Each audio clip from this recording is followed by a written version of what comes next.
all good? Yeah, I'm happy. Morning, everybody. Reminder, we'll start. This is the live section, and we'll start, please, with Vishali from Premier League. Good afternoon, Mikel. Hello. So the team news update has come out on the website, but just for sake of clarity, can you just let everyone know who is back and fully fit again? Well, I could respond to you that question this evening. We haven't trained yet, so we are still waiting for a few players back. But as far as I know, almost everybody will be available.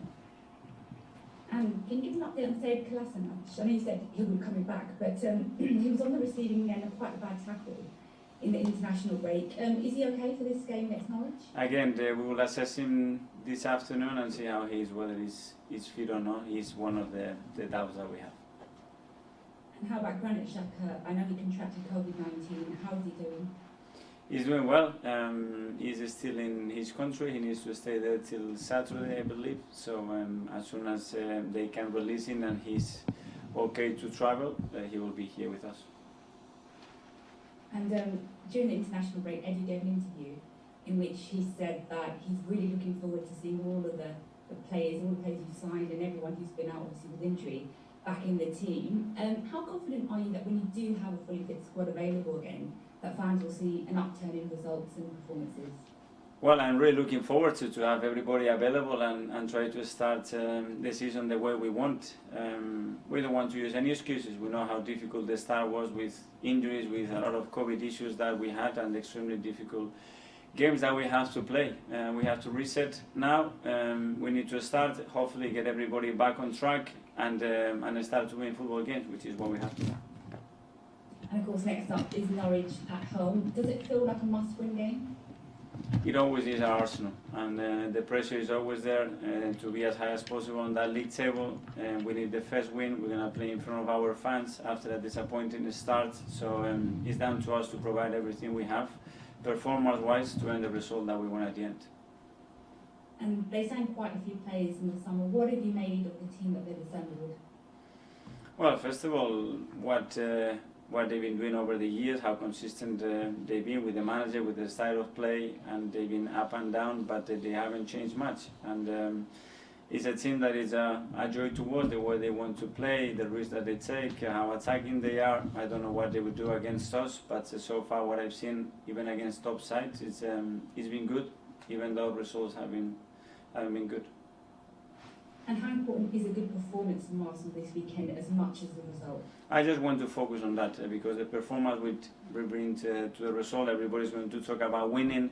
You have to earn the right to do that. And unfortunately, in the last few games, we've done basic things that haven't allowed us to compete in the games like we want. So if we do those rights, we'll be much closer to win football matches, and that will bring momentum and everything will change.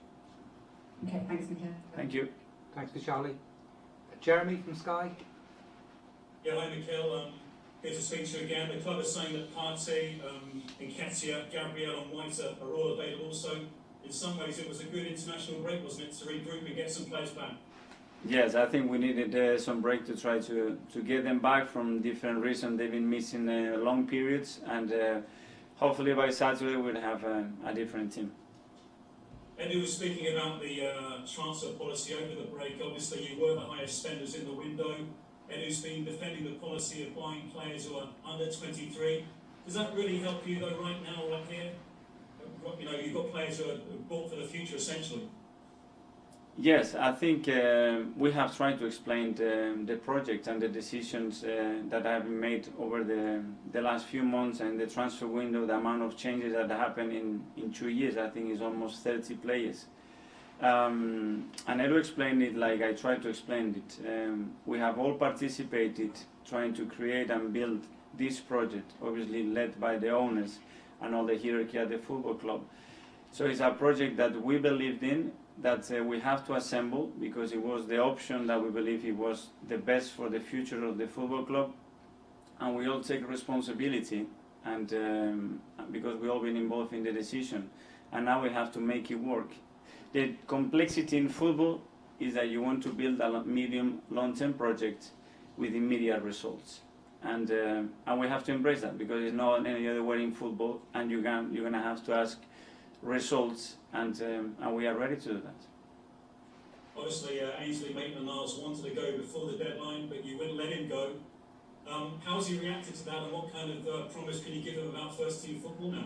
Any private conversation with players, what we believe that the role that they can have in the team is always discussed openly, but privately, and that's the way we resolve all the matters, and the way that one is resolved. And I am happy that he stayed. It was our intention, and he's another player in the squad. Obviously, Tomiyasu's been away with Japan, but how impressed have you been with him? And he's still going to be ready for a Premier League debut despite the travelling he's had. We need the work permit first. The club is trying hard to achieve that in the next couple of hours. He's back in the country right now. I will meet him for the first time today probably, and train with him, see how it is, get a feel for it. He's been playing, so he should be completely fit, and yeah, we've been impressed. That's the reason why we decided to sign him.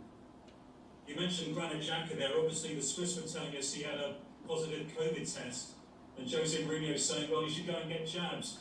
I mean, what's your policy on players getting vaccinations, Mikel? Is Jose right? We are trying to explain all the reasons why we believe is the right thing to do, how much it will protect, first of all, the club, secondly, the teammates, all the environment that they are around, the exposure that we will have if they don't do it, but at the end it's a really personal thing. Obviously, they will be limited in certain aspects if they don't, because we don't want to expose ourselves in certain things, but at the end it's a personal matter, it's not an obligation, and we have to respect that. Couple of final points. How's Ramsdale been doing in training? Have you been thinking about a change at goalkeeper for this game? He's doing really good. He's training. He's a big competitor, somebody that is really pushy in training sessions. We knew that when we made all the recruitment process with the team. And now we have two very different goalkeepers, two different age profiles, two different qualities, but both really good. And that's the thing that we should be aiming for. Just finally from me, Mikel, you've been bottom of the table now for nearly 2 weeks. It's not a good feeling for you, all the Arsenal fans. What can you promise them on Saturday? Obviously, it's nowhere near where we want to be. That's for sure. I think it needs a little bit of perspective of what happened. Everybody's disappointed. We are not different. The fans should be disappointed. Everybody related to the club should be disappointed. But we are so determined and willing to change it as quick as possible, and we are on it. Thank you so much. Good luck. Thank you. James from TalkSport. Good afternoon, Mikel. How are you? Everything. Mikel, it's been 21 outgoings and 10 signings in the last year. How different does the squad feel now? Do you feel like you have a stronger squad than you did 12 months ago? Well, a completely different squad, just with the numbers that you just mentioned. You can tell that it's unheard of. Now we have to make it work. Now we have the tools that we believe it was going to get the best opportunity for us to compete the way we want to compete and build what we want to build in this project. And now we have to make it work.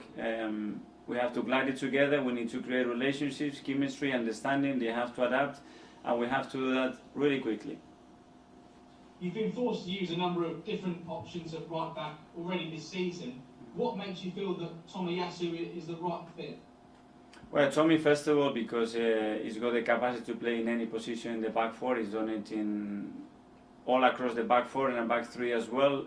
He gives that versatility. He gives different qualities in that right back position, and he's a player that we follow for a long time, and he brings qualities that we didn't have in the squad. In terms of Ainsley Maitland-Niles, what response have you seen from him in the last couple of weeks? And what positions do you think he should be playing for Arsenal? Where are you considering him? And the response is after the conversation that we had privately, to explain and to put on the table our feelings, why we have to do or decide something different than what we decided a few months ago when we allowed him to go with West Brom. And then he has embraced the opportunity, the chance. He knows that he has a unique quality in any squad, which is his versatility to play in many different positions. And he needs to become the best at doing that, because it's something that is very rare to find in football.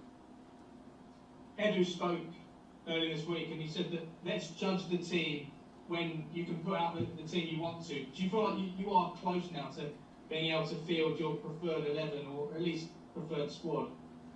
Well, I hope so. That obviously we are getting players back from injuries, from COVID, from suspensions. So when we are able to do that, we'll try to do that. But we are getting judged every day with our work, every result that we have, and we don't want to use any excuse. But to be fair, looking back what happened in the last 3 or 4 weeks and looking at it with a little bit perspective, it's been a lot, and hopefully we can change it pretty quickly. And just final question from me, Mikel. Reece Nelson going out on loan to Holland. Do you feel like young British players gain more benefit from potentially going abroad than necessarily staying in the Premier League or going down the leagues? We've obviously seen the success with Jude Bellingham and Jadon Sancho in recent time.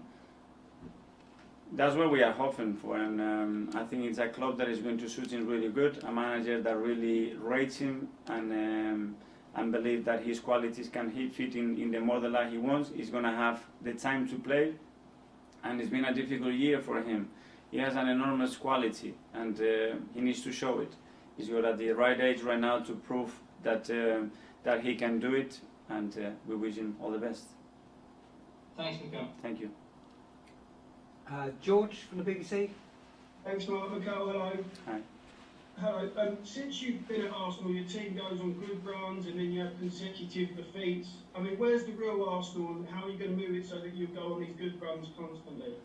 Well, having some consistency, meaning having some stability, and obviously we need to get that stability right when we are able to put the team out there in consecutive matches, building relationships, building understanding, and getting momentum and wins, and hopefully we can do that pretty soon.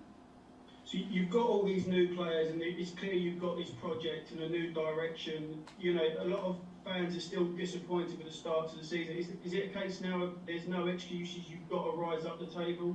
Well, 100%, and we don't want to give any excuses. We have tried to explain what happened in previous weeks. You can give all the reasons that you want. If somebody doesn't want to see it, okay, it's up to them. We try to explain things. I think we have been very clear, probably more clear than ever, to try to explain what the club is trying to do, what we are trying to do, and now is to try to do it in the best possible way while everybody is understanding, but knowing that at this club only one thing is acceptable, and is be the best. So you're saying you feel like you're over your bad patch now? I hope so, yes, George.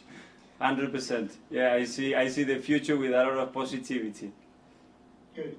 Just in terms of Leno, I know there was a problem with the German team and their flight back from Iceland last night. Has he made training, and does that affect whether he could possibly start on Saturday? We are training later just to prevent all those things happen, because we had some issues in the past. So hopefully he will be on time and he will be counted to be available for Saturday. And Ramsdale could start, or you're not decided yet? Any player can start. That's why we won the competition and raise the level in each position, and that's why we recruited Aaron, and we know Bern as well. What a fantastic goalkeeper he is. Okay, so and the last one from me, Hector Bellerin leaving, what does that mean for his future, and how hard was it to let him go? He's been at Arsenal a long time. It's been a long time. He's been a really important part of everything that happened at the club in the last 10 years.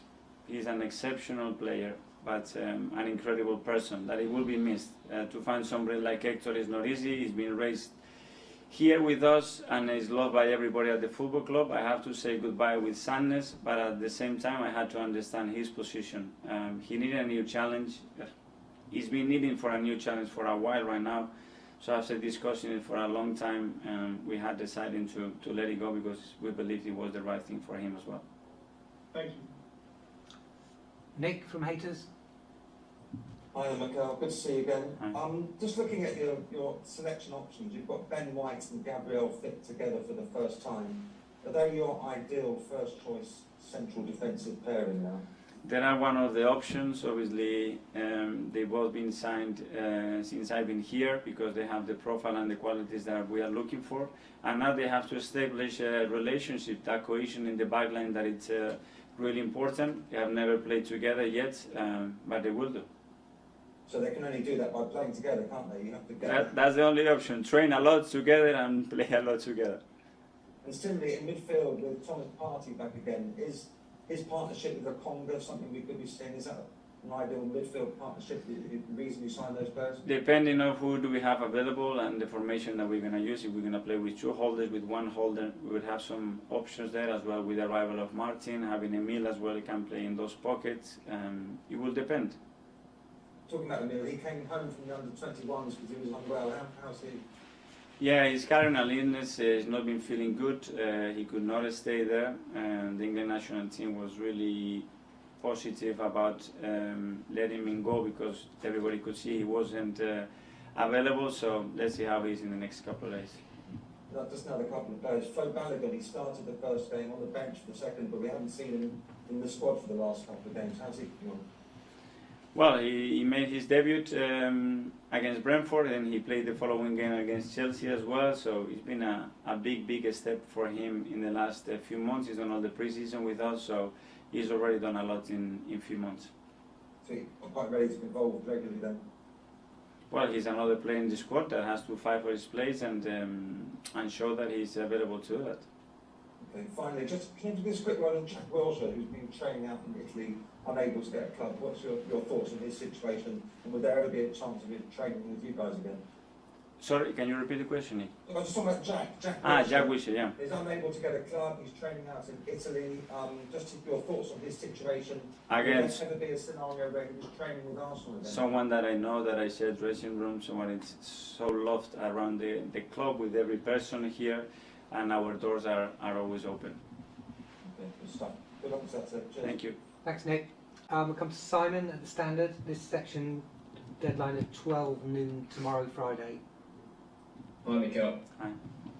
I just wanted to ask you about Thomas Partey, who was having a brilliant pre-season before he picked up that injury against Chelsea. Just how big a season do you think he can have for the club, and how important is his role, particularly with these young players that are now in the club and you need senior players like Thomas?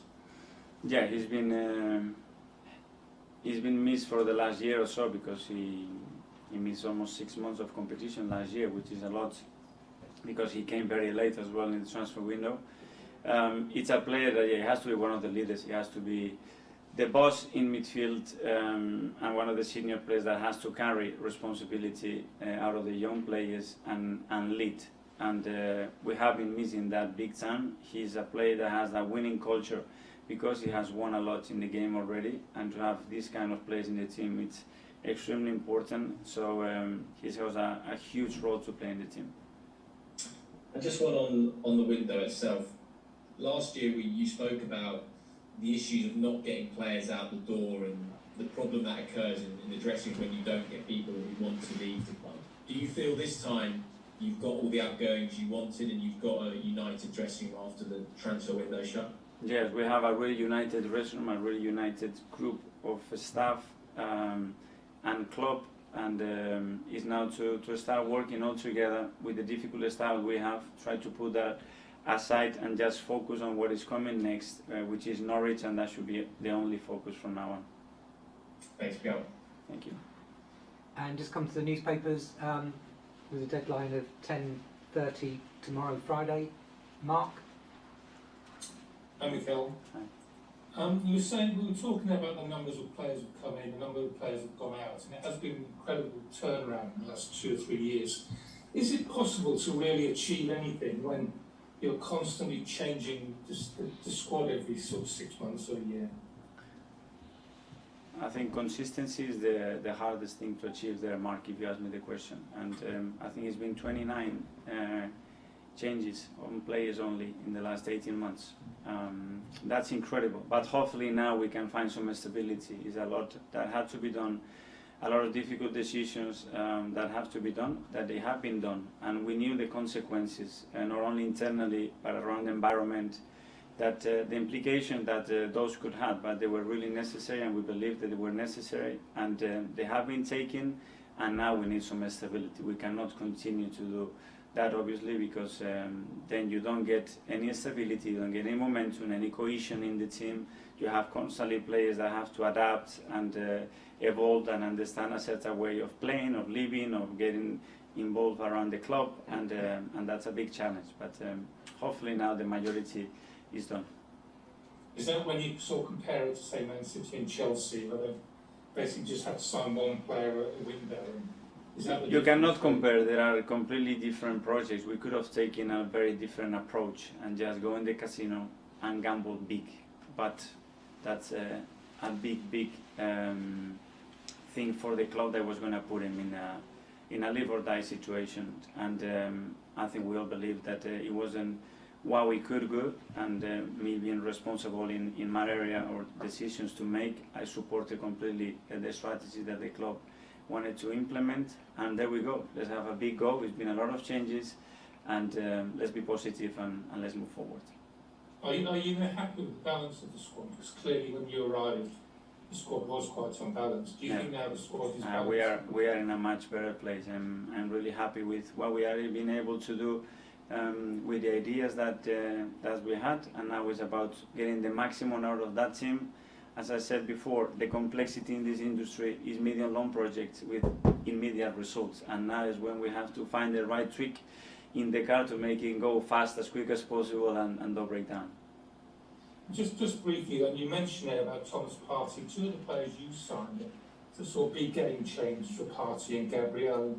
So far they haven't really been that due to injuries or whatever. How important is it for those two to sort of step up and become part of that leadership group? Yes, huge, and we haven't had that, and it's true that injuries have played a big part on that, but again, it's part of football, and we have to adapt to it. They know what they have to do. If there are certain things that they have to change or do better, we're all ready to try to help them, because they're going to be hugely important for our success. Is it a frustration that they haven't really been available to you on a regular basis? Yes, because again, you want some stability. You want to start to pick a certain team that can be consistent, and it needs to generate those relationships and that cohesion, understanding around the team, and that's been a real challenge. And not only from injuries, because we've been in a COVID world for the last 15, 16 months, and obviously that had a big impact on that as well. Thank you. Paul? Hi Mikel, thank you.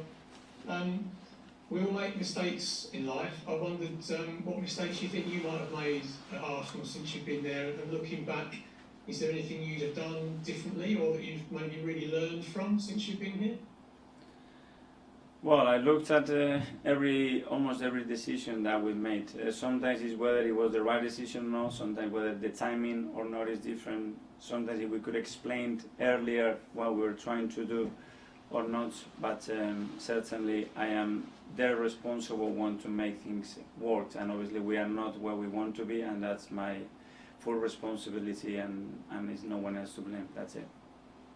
Would that just have been in terms of decisions with players then, you mean? Or is there No, it's in everything. When you don't win, you got it wrong, 100%, believe me. And if you play somebody, you should have played somebody else. If you made a substitution at 70, you should have done it at 25. It's always like that. That blame doesn't go away. Every time you lose a football match, it's like this. What I can assure you, everything is being in a very thoughtful process with everybody involved around the club. And when it was more down to decisions towards the team or decisions to play, how we're going to play, or we do, always with my coaching and staff, and nothing off the cuff. Obviously, you have to have that inspiration and that gut feeling that you should never lose, but always with the right intentions. Does that mean you're always questioning yourself? I presume you've never... Very much. I want myself to question, and the people that are around me to question me, because are the ones that are looking things from a very close angle, knowing all the facts, but I can have a different perspective as well. Okay. With all these young players that you brought to the club, they have room to grow, obviously, with Arsenal. Do you think realistically it will be 1 or 2 years maybe before this team really hits its peak? Well, if you talk about the peak and just an age bracket and what they've done in the game, because some of them they play 20 or 30 matches in the Premier League, some other players in the Premier League and other teams, they already play 200 games at that age, you know, so they're going to take them some time to do that. but we need to do it tomorrow or Saturday. You spoke about stability in terms of the market and the amount of players coming and going. With so much money spent in this window, is that some of your budget for future windows gone too? Can we expect less spending in future windows as a result? Well, as I just said to Mark as well, obviously the amount of transactions that have to be made in and out in the last 2 seasons, I think there were 29, only 19 this season. It's a lot, so we cannot sustain that level of changes, obviously for many different reasons, but financially as well, because it wouldn't be sustainable. Could I take you back to something you said about players getting jabbed too earlier on? You sort of mentioned that there were some aspects that you'd have to limit players with in terms of training and being around the club. Could you just expound on what you meant by that? For example, traveling. Obviously, if they're not vaccinated and they travel or they socialize in certain places, obviously the risk increases a lot, and obviously we don't want that exposure with any of our players, because obviously at the end the team and the club will pay the price. So does that mean that if a player does do that or mixes in a way that you don't particularly like, you're keeping them slightly apart? No, what we have to do is just be on the same page and understand all the facts, that the facts are the personal facts that somebody can have for many different reasons. Maybe it's a health issue, maybe it's a contradiction that he has, or the way he's been educated, or some beliefs, and the other one is, okay, what is best for the club and the team to try to minimize any risk of the player contracting the virus or passing it to anybody else. Okay, these next few games are obviously really big for Arsenal, but they're really big for you personally too, aren't they? I wondered how you get your players to tune out all the noise around you and your position and that kind of pressure. How do you keep them focused, and how do you avoid all that noise? Yeah, keep the focus on me, leave the players alone, let them play with a free flow and confidence, and this comes with the responsibility and the expectations of any manager, and you have to embrace that pressure, because it's always going to exist. It's part of your job, unfortunately. Do you think they Last one, Paul. Do they feel relaxed and ready to go and able to play with no pressure and freedom? Do you have to do things differently? This is what I'm going to try to do, that they can do that, and the crowd can see that, and the fans can support the team, and create a really good energy around the place. Thanks everyone. Thank you.